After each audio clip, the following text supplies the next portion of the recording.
एक बार एक गरीब व्यक्ति अपनी बेटी के साथ शहर के एक महंगे होटल में पहुंचा। उस व्यक्ति ने फटे पुराने कपड़े पहने हुए थे और उसकी बेटी स्कूल की ड्रेस पहनी हुई थी। होटल के अंदर पहुंचने पर वेटर उनका ऑर्डर लेने आया। तब उस व्यक्ति ने कहा कि आप मेरे बेटी के लिए एक प्लेट पाव भाजी लेकर आ जाइए। वेटर ने कहा, सर आप कुछ नहीं लेंगे? तो गरीब व्यक्ति ने कहा, मेरे लिए कुछ नहीं, आज मेरी बेटी के लिए पार्टी है। मैंने इससे वादा किया था कि अगर तुम इस जिले में 10वीं की परीक्षा में टॉप करोगी तो तुम्हें सबसे महंगे होटल में पार्टी दूंगा, तो आप सिर्फ बच्चे के लिए पाव भाजी ले आइए। वेटर ये बात सुनते ही दौड़कर अपने मालिक के पास गया और बोला, सर आपसे एक छोटी सी रिक्वेस्ट है, आप मेरी सैलरी से पैसे काट लेना, लेकिन आज मैं चाहता हूँ कि उस बच्ची के साथ उसके पिता को भी एक प्लेट पाव भाजी खिलाई जाए, क्योंकि उस बच्ची ने पूरे ज़िले में 10वीं की कक्षा में टॉप किया है। वह गरीब पिता है, ज़्यादा पैसे नहीं होंगे, इसलिए कह रहा है सिर्फ बच्ची के लिए ले आओ।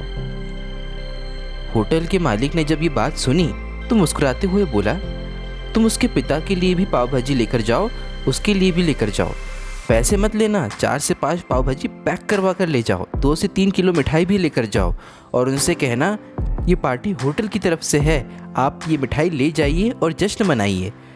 जब वेटर 2 प्लेट पाव भाजी लेकर गया तो वह व्यक्ति चौंक गया और बोला, मैंने तो सिर्फ एक ही मंगाई थी, मेरे पास इतने पैसे नहीं हैं। वेटर बोला, अरे सर शर्मिंदा मत कीजिए, ये पार्टी होटल की तरफ से है, आपकी बेटी यानी हमारी बेटी ने टॉप किया है, ये मिठाइयाँ लेकर जाइए और जश्न मनाइए। पिता और बेटी खुश हो गए और चले गए। कई साल बीत गए। उस गरीब पिता की लड़की अब यूपीएससी की तैयारी करके कलेक्टर बन चुकी थी और इत्तेफाक से उसी शहर में उसकी पोस्टिंग हुई थी। उस लड़की ने उस होटल में सूचना पहुंचा दी कि वह उस होटल में लंच करने के लिए आ रही है। होटल के मालिक ने जब ये सुना तो होटल को पूरी तरह से सजवा दिया। गांव में ये बात पूरी तरह से फैल गई और कस्बे के सभी लोग उन्हें देखने के लिए आने लगे। कलेक्टर अपने पिता के साथ उस होटल में पहुंची। कलेक्टर ने होटल के मालिक से कहा कि शायद आपने मुझे पहचाना नहीं, हम वही पिता पुत्री हैं जिसके 10वीं कक्षा में टॉप करने पर आपने मुझे पार्टी दी थी। हम वही पिता पुत्री हैं, आज फिर से आए हैं और आज पार्टी हम देंगे आपको, आपके पूरे स्टाफ को और पूरे गांव को, क्योंकि आपने गरीबी का सम्मान किया है। आपने उस दिन जो पार्टी दी थी, इससे मुझे समझ आया कि मुझे कितनी और ऊंचाइयों तक पहुंचना है, कितनी और बड़ी मंजिल को छूना है।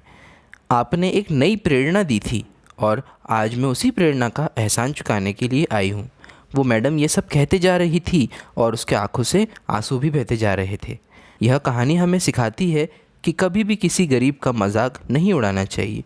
हो सके तो उसकी मदद करना चाहिए और अगर मदद ना कर सको तो उसका मजाक मत उड़ाना, क्योंकि वो सब देख रहा है। बनना है तो उसकी नज़र में अच्छा बनिए। जहाँ भी रहिए कर दिखाइए कुछ ऐसा कि दुनिया करना चाहे आपके जैसा।